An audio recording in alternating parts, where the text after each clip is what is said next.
Namaste and welcome to Live, Love, Engage. I am Gloria Grace Rand, and today I have got a great show for you.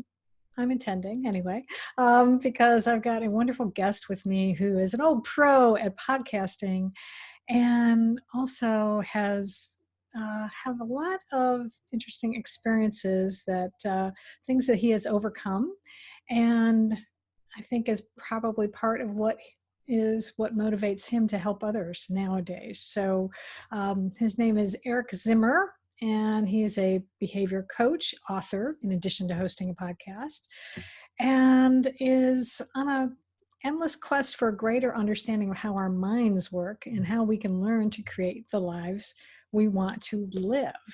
And he has overcome a lot of things, including at the age of 24, he was homeless, struggling with drug addiction, even facing jail time. But he found a way to overcome those obstacles to create a life worth living and helps others do the same. And that's definitely what we are all about here on Live, Love, Engage, is helping people to live more fully and wonderful lives. So he's also the host of an award-winning podcast called The One You Feed. And I'm not going to go into too much details about that because I'm going to have Eric explain a little bit about that, what that's all about. But needless to say, he's got 15 million downloads, 300 episodes, and has a lot of awesome people on the show. As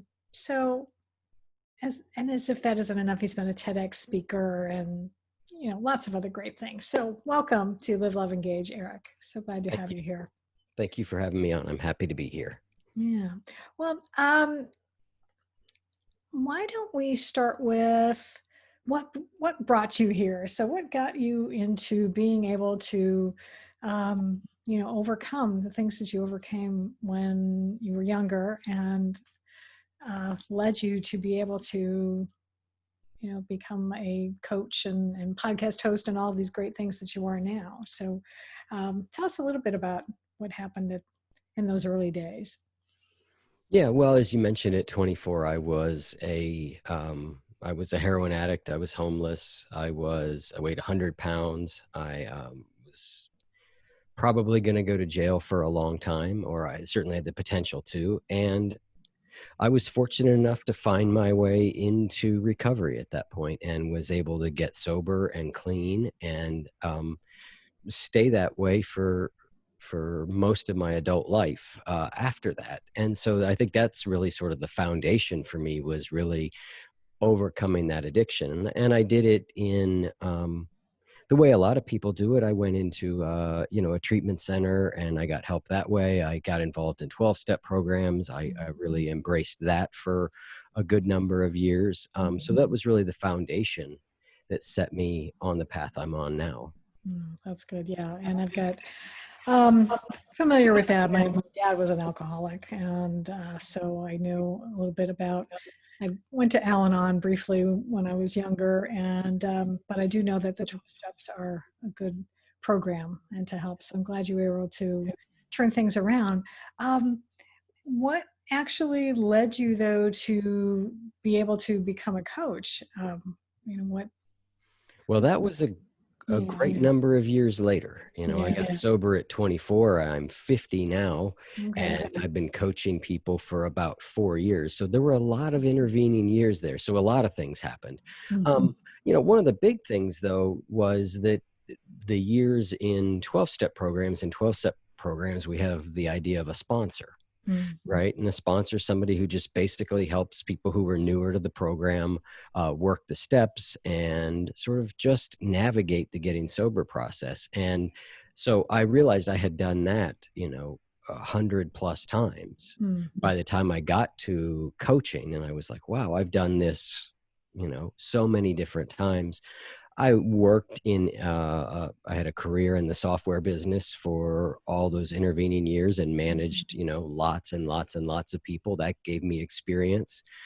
So when it came time when I decided to start doing coaching, and I started doing it because I just would occasionally have people ask me who would listen to the show, like, do you ever work with people one-on-one? And I would, no, Okay. I don't really do that. And then eventually I thought, well, maybe I should do that. That sounds fun. I think I like that. And when I started doing it, I realized, oh yeah, I've done this a whole bunch of times, just in different contexts. And since then, I've been doing it for 4 or 5 years. So I've coached, I don't know how many now. I've got to be getting close to 200 people at this point, professionally since then, from all around the world.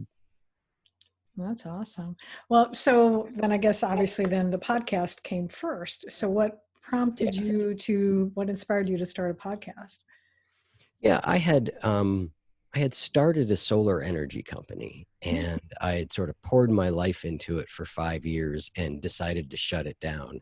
The politics in Ohio just weren't working. There was a lot of laws that were passed that incentivized renewable energy, and then those laws got overturned. And as they got overturned, we kept finding projects and deals that we had disappearing, or our investors pulling out because the political climate kept changing. And after about the third time that happened, I just kind of heartbroken. I was like, I can't keep running up this same hill. And so I shut it down, and I was back in the software business doing some consulting work, but I was just a little bit bored. And the idea to do the podcast just kind of came to me. I thought, well, if I could do this podcast and I'd interview people about what it means to live a good life. And I did it for a couple of reasons. One was I really kind of needed it. I was not in the best space. I had shut down this company, and I was bummed about that. I was in the middle of a really bad marriage. I just wasn't in great shape. And I knew, like, oh, if I interview somebody every week, I'll have to read their book. And if I read their book, then I'll be thinking about these ideas. It was a way to immerse myself in positive ideas. And also my best friend Chris is an audio engineer, and I thought, oh, well, this is something we could do together, and it would allow us to spend more time together. So I started it because I needed it, and because it really just sounded fun. It was really the impetus behind it. That's cool. So when did you start that? How long ago has it been? 2014. Oh, wow. All right. So 6 years. Yep. So everybody's just kind of catching on to the podcasting bandwagon now, but you were there probably at least a few years before everybody else is getting that. Now, one of the things that is unique about your podcast is the name of it. It's called Feed. What is that all about? Where does that come from? Yeah, there's an old parable out there, and no one's really sure where it comes from. Some people insist it's Native American, other people insist it's not Native American. No one really knows. The scholarship seems inconclusive at best. But it's an old parable, and in the parable there's a grandfather who's talking with his grandson. He says, in life there are two wolves inside of us that are always at battle. One is a good wolf, which represents things like kindness and bravery and love, and the other is a bad wolf, which represents things like greed and hatred and fear. And the grandson stops and thinks about it for a second and looks up at his grandfather. He says, well, grandfather, which one wins? And the grandfather says, the one you feed. So that's the parable. So I just sort of chose that as a jumping off point, and that's the first question I ask all of my guests. It sort of frames up kind of what's to come. I liked it because it gave me a way to sort of ask everybody a common question that would orient things a little bit, but left me an awful lot of freedom as to, what we would talk about after that. Good to know. Well, mental point. I may have to come up with something like that myself, so I appreciate that. Actually, maybe this might be a good question to ask you, is in interviewing, so many different people over all the years that you've been doing this now, is there any sort of common theme that has come about in how to be able to create a life worth living, for instance? Yeah, I would say there's been several themes that have kind of come up. It's after a while, it sort of starts to feel like, keep hearing the same things again and again, which is not a bad thing. That's actually kind of a good thing, because it tells us, oh, okay, there are some common principles, some common frameworks here. And of course, I'm I, like everybody, am seeing the world through my own bias. So I might be identifying ones and selecting guests that are going to further the themes that I think are important, right? So, but absolutely, yeah, there are a number of different themes that kind of come up consistently in How to Live a Good Life, I think. So would you be so kind as to share one of us? Sure. I think a foundational one is, a foundational one is that we not act only according to our moods. That we have some sense of what matters to us, what's important, and that be the thing that orients our behavior. And not necessarily our mood. As a former drug addict, I know what it's like when you take this to the furthest extreme. When you take what, like, I want to feel X all the time. Right. You take that to its furthest extreme, and in my case, it was a near destruction of a life. But we all have our own versions of this, from that extreme up to much less, much more mild, which is, I do what I feel like doing. I do what I feel like doing, or I don't do what I don't feel like doing. And so a really common principle, and I say this a lot to my coaching clients, is that, like, we could boil down a successful life in some ways to having the ability to decide what's important to us and what matters to us, and then having the ability to bring that forth into the world and sort of do that consistently, because what matters to us and what's important changes. So it's not like we just do that once and then we never do it again. It's something we have to sort of continually reflect upon and go, okay, and then always be looking, am I bringing forth into the world what matters to me? If you can do those two things, you're going to, by nature, have a quote unquote successful life. And I would define a successful life meaning you've defined your own terms of success, what matters to you, and so I think that's the most common principle, is to decide what matters to me and then find a way to live it out. Yeah, absolutely. And I can see where mood plays into that too, because I know that when I am enjoying what I'm doing, for instance, then I tend to want to continue doing that, and I'll do more of it. And it's easier to do that, as opposed to when maybe if I'm not in a good mood and I have something that I have to get done, and then it's more of a chore.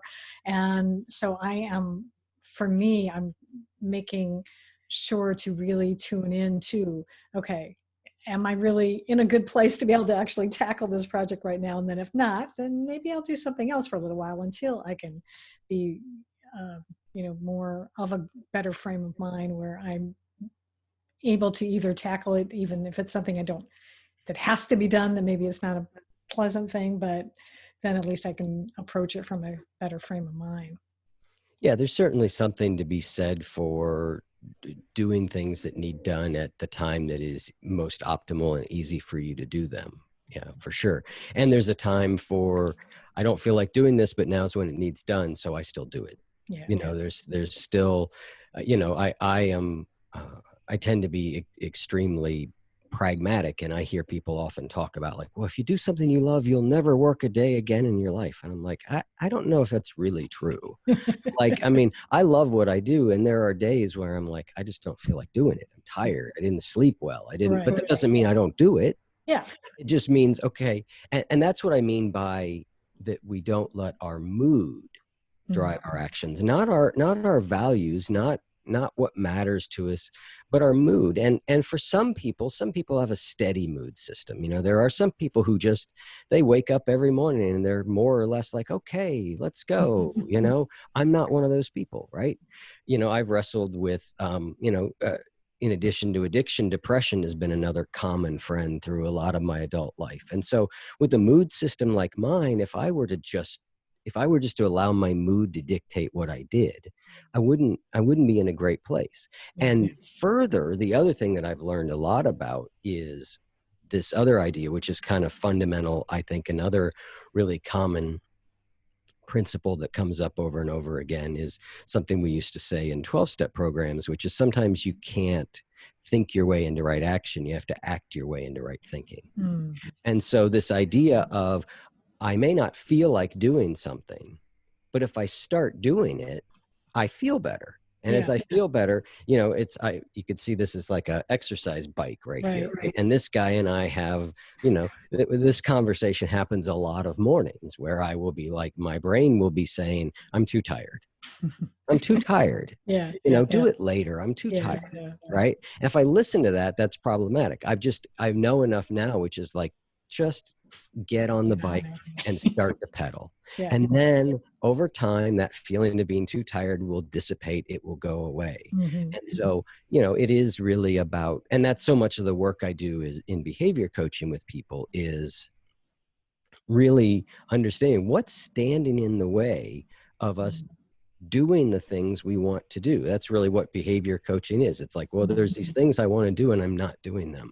I can't seem to do them. Why? And that's what we deconstruct as part of behavior coaching, how to find a way to get you doing the things that you want to be doing. Yeah, it's definitely when you start taking those little steps, you can definitely build momentum quite easily. And then it makes it a lot, you can accomplish things. And I know definitely one of the things I have dealt with is, instead of alcohol, sort of food has been my drug of choice over the years, and I've finally gotten a handle on that. But yeah, I had sort of gotten off track even just the past few weeks, and so Monday I said, okay, this is it. Can't happen again. I'm starting, and then I kind of tweaked a little bit about how I wanted to do things, and I'm committing to the exercise, and that it does. Just even if you don't feel like it, just start doing a little bit, and it really does make a difference. One of the things that has played a big role in my life, and I want to know what you think about it, is meditation. And that's something that I have been doing for years, and it's really helped me a lot, especially when I've gone through stressful times. What are your thoughts about meditation, and what kind of role it plays in life? I'm a regular meditator, and I've been meditating on and off for 30 years. And on and off being a key part of that phrase for a lot of those years. But really about the last 7 years, I've been pretty close to a daily meditator. So obviously, if I commit to doing something that consistently, I think it's important.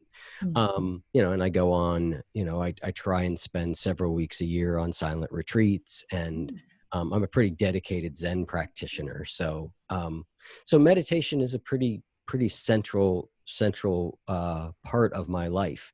Why it's so central is a great question, because I don't often reflect on that a whole lot. I think that the primary reason that I think meditation for me is useful is there's a line. I've heard it a whole lot more lately in the last couple years. It's from Viktor Frankl, who wrote Man's Search for Meaning. He says, in life, between stimulus and response, there is a space. And in that space lie all our human freedoms, right? So something happens to us and we respond. And in between there's a space. And what I think for me, meditation has done is has increased that space. And the bigger that space is, the better choices I can make about what I want to do with my life. If that space is almost non-existent, it's like I get stimulated, I respond, and boom. Right. But those are often not very useful or skillful responses. So that's one of the things I think meditation has done is it just sort of increases that space. I think I like that analogy. That's really good, because I've definitely found that I'm able to handle things a lot more easily. I mean, case in point, my sister had gone through cancer treatment, and I spent a lot of time with her. And I think that is really one of the things that helped me to be able to be present for her, is because I would make sure first thing in the morning before she got up is that I would get my meditation time in, and so that I could be, centered and able to. And I think the other thing, if I had to give you my list of like what are common themes that come up on the show, another one would have been to start to realize that our thoughts are just thoughts and our feelings are just feelings. As in that just because I think something doesn't mean it's true. Right. Yeah. And that's meditation is really helpful in that, because in meditation, what's happening is some variation on, I mean, there's different styles, but almost all styles will say a thought will come up in your mind and you just sort of let it go. You don't engage with it. Right. You don't argue with it. You don't say, yes, that's a good thought, that's a bad thought. You just hands off. Mm-hmm. And so I think that's another thing meditation helps us to really do, is to get better at getting a little bit of distance from our thoughts. There are different psychological schools talk about it differently. The acceptance and commitment therapy refers to it as cognitive diffusion, which means we're not one with our thoughts. Right? There's a little bit of space, and I can see a thought and go, all right, well, do I want to believe that thought or not? Is that thought true or is it not true? Yeah. Is it that thought useful to me? Is it not useful to me?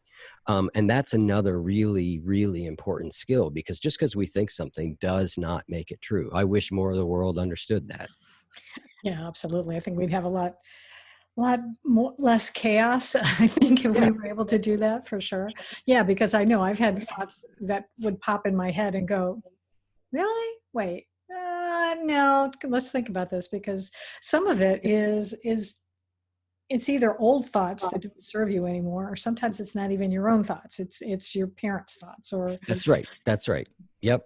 Yep.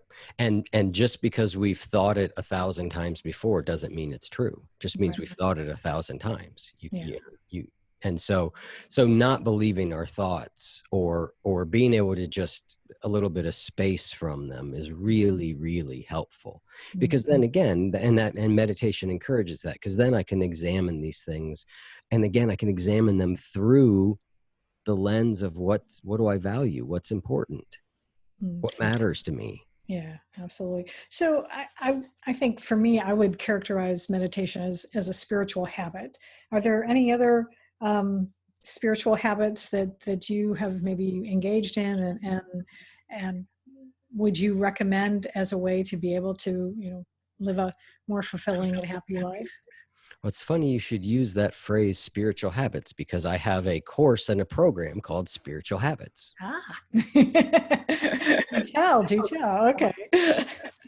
Yeah, it's yes, I would say meditation is a spiritual habit. It's sort of a foundational spiritual habit, right? And I think that, so in my view of things, as I looked at spiritual principles, right, what I saw with a lot of us is there's a lot of things that spiritual principles that we believe in, we agree with, we think are true, but we don't live them really thoroughly. And I don't mean that in a negative way, like, oh, we don't I just mean like they don't show up as often in our lives as we would like. So we might go, mindfulness is really important. The ability to be present to what's happening in my life is something, yes, I agree, that's important. I want to do more of that. But day to day, we don't get a lot of it. Or acceptance. Acceptance is useful. Yes, I believe in acceptance. I believe in, accepting the things I cannot change. And yet I find myself resisting things all day long. Right. And so with spiritual habits, what I did was I took a series of principles like acceptance, mindfulness, generosity. And so spiritual principles. And then I looked at what I've learned about the science of behavior change, what we know about how people change. And I sort of married the two things together and said, can we use what we know about behavior change to get us to practice these spiritual principles more regularly, right? And so, so meditation is sort of what I would consider a formal spiritual, I would call it a spiritual practice, right? It's a formal spiritual practice. And then, so in the program, we talk about formal spiritual practices, things like meditation. Some people do chanting, prayer. There's lots of those, right? And then what I would call sort of on the spot spiritual practices. And these are things that we do as we go about our day. So a great on the spot spiritual practice would be something like grounding ourselves in our senses, which is an exercise where we just, as frequently as we can, we just look around and go, what are 5 things that I can see? What are 5 things that I can hear? What are 5 things that I feel in my body? And it's just like a very mini moment of being present. But our senses are a portal to being present. A lot of us think, well, I should be present more often, but we don't really know how. It's kind of hard to do. Right. You know, you're like, all right, I'm going to be present. And then a quarter of a second later, you're lost in thought again. Right. And so that grounding in our senses is a way of being present a little bit longer. All right, 5 things I can see. All right, now I've been present while I looked at 5 things. I've heard 5 things, you know. And so then we look at, you know, we look at those, we take some little exercises like that, and then we look at another principle from behavior science is triggers, being reminded to do something. And we look at what are different triggers that we can use to remind us to do those things. So an example of grounding yourself in your senses could be every time I stop at a red light, I do that exercise. That's a prompt or trigger. It's a location-based trigger. And then the other thing we look at, which is really powerful, are what I would call emotional-based triggers or awareness-based triggers. And these are really powerful, but most of us only have them working for us in sort of a subconscious way. In that this may have been your experience with food, which is I'm stressed, so I eat. Right. Yeah. And we're not conscious. That whole thing is happening sort of unconsciously. But if we can become more conscious about it and go, oh, I'm stressed, that's the trigger. Right. And now the response is, oh, when I'm stressed, I will ground myself in my senses. When I'm stressed, I will take 5 deep breaths. When I'm so we talk about developing awareness-based triggers, which are really powerful if we can develop them. They're the hardest trigger of all. Yeah. But they're the most powerful because we can sort of catch ourselves starting to head into, when I start to feel frustrated, then I will X. And we can build these sort of statements, you know, if-then statements. In behavior science, they call them implementation intentions.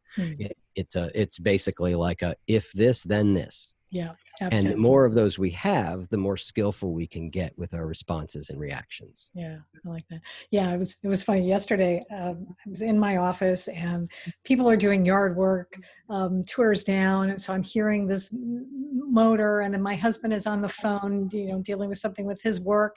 And it was just like, all of a sudden I just got like, it's like too much noise. I felt like the Grinch, you know, noise. And so what I finally decided though to do was I actually turned on Pandora and found it was actually the Justin Timberlake song, you know, Can't Stop the Feeling.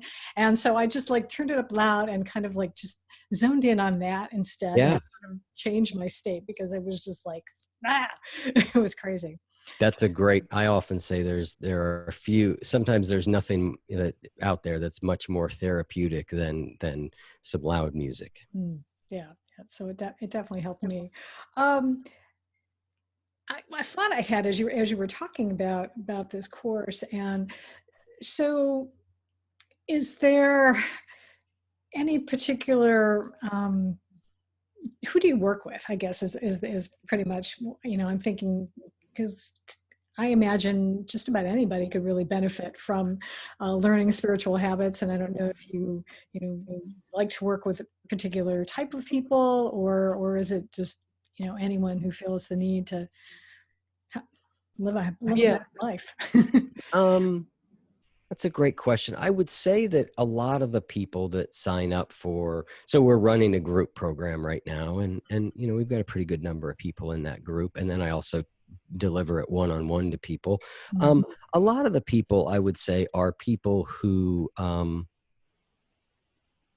have some experience with things like mindfulness, or with, you know, trying to acceptance or generosity. I would say they're people that are, you know, have at least dabbled some in spiritual work, but might feel like, hey, I feel like there's a lot of promise here. I feel like but I'm not seeing necessarily the transformation in my own life from it that I would like to see.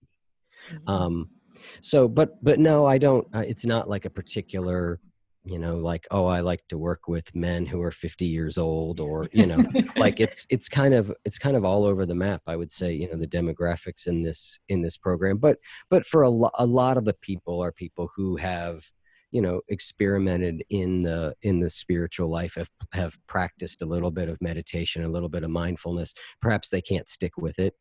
They try and get a meditation practice and they're not having a lot of success, or they hear about mindfulness and they think, yeah, it really makes a lot of sense. And I've been able to do it once in a while. And when I do it, I definitely feel better. But how could I make it more of a regular practice in my life? Absolutely. Well, that's good. Good to know. Yeah, because I was just curious about that, because I do interview a lot of different coaches and people, and Yeah. they, a lot of them will have, I like working with women over 40 or something like that. Yeah. Yeah, I was just curious. Um, trying to think. Oh, I know what I was going to ask you. How has this lovely year that we've been going through been either challenging or not challenging, maybe for you even personally or professionally, with the pandemic and all of this stuff? And as we're recording this, it's the beginning of August, so for those who are listening later on. Yeah. On one level, I've been very fortunate in that it hasn't had a huge effect on me. I already work from home. My son is grown and, away from the house. So unlike a lot of people, I didn't suddenly have to I didn't have to learn how to work at home. And I didn't suddenly have school-age children that I was expected to homeschool while I learned to work from home. Right. So in that regard, the exterior the exterior didn't change a whole lot. We've been fortunate that business has remained decent for us. When the pandemic started, I got really busy because I started offering some group coaching for free that I wanted to make as available, just because I knew a lot of people were struggling. I started offering free coaching to healthcare workers who were on the front lines. So that I got pretty busy with that. So as a lot of people were like, all of a sudden, like, oh, pandemic's coming, everything's slowing down. I was like, not me. Everything is ramping up. I'm getting busier and busier. We were putting out special episodes. So in that regard, I think it hasn't been a huge influence. I think like anybody, after a while, you get a little tired of it.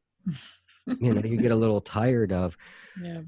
But for me, it's good because, my Zen practice teaches me over and over, like, in Zen, it's just always like what you need, and life is right here, right now, right where you are.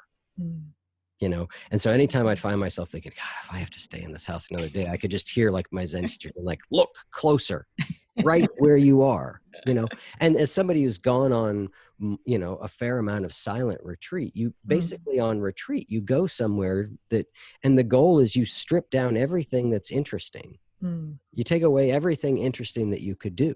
Right. You can't watch TV. You don't read books. There's nothing to do except meditate and be present with what's happening. And so I've been able to sort of, in some ways, look at this ongoing quarantine as sort of a longer retreat in some ways. So that's sort of spinning the positive on it. But like anybody, there have been things I have missed. I haven't been able to see my son as much as I would have liked. I missed some friends. I've had some family things go on where certain people in the family believe that certain things are safe and other people believe other things aren't safe. And there's been some stress and strain around some of that stuff. But I think lots and lots of people are dealing with that. So all things considered, I feel extremely fortunate that my life is just set up and structured in such a way that it hasn't been a huge shake up for me. And I look at, there's just so many people who have been affected by all this in way, way, way, way worse ways that I feel pretty fortunate. Yeah, that's awesome. And I'm glad to hear that. And I think it's good that you've been offering, these courses, because I think that for people who have been, dealing with some of the stress and to learn spiritual habits is going to be really helpful to them. Because I know, again, I think if I hadn't have the practices that I have, I probably would have gone stir crazy way before now. And even I work from home as well. But it's like, sometimes it's like, I love my husband, but I really wish he'd go back to work sometime, go back to the office already. So I can have the house to myself for a little while, but it's all right. Yep. I understand. Is there anything else before we sort of close this out that you think would be significant to share with our listeners, that anything else maybe that you've learned over, either working with the podcast or just in anything you've learned from coaching or anything? Well, if you wanted to talk a little bit about behavior change, we could talk a little bit about some of the key principles that underlie, building new habits or creating new behaviors and doing that. It's a big part of the work I do with people. Well, but what were you thinking of, like a quick short wrap up? You know what? Either one is fine. Either one is fine. If there's something useful that you can share with us about how to maybe go about making, to start, maybe that would be it. Maybe some tip on how to be able to start making some behavior changes. Yeah. Well, I think, first is to identify and get clear on what you want to do and why. What is it you want to do and why do you want to do it? Why does it matter to you? It's important to know that, and a useful way of doing that is, when you answer that question, ask again, well, why does that matter? And then ask again, why does that matter? Because if you keep doing that, eventually you just start getting to a lower and lower level. You want to get as close to the emotional core for you as you can. Because at the end of the day, we are rational creatures, but our emotions drive what we do. And so we want to find, what's the emotional reason that I've got for doing this thing? And then, then what we do is we have to sort of deconstruct that thing into behaviors. And so, when it comes down to behavior change, one principle in general, and you mentioned it earlier, was start small. So the biggest problem that a lot of people find is we take on too much. Yeah. And in the first couple of days that we start doing it, we might be able to do it just fine. But the harder something is to do, the more motivation we have to do it. And the problem with motivation is it tends to go up and down. Right when you start it, the first couple of days, you're kind of excited and you're fired up. And so it's like, yeah, all right, I got it. And I do it.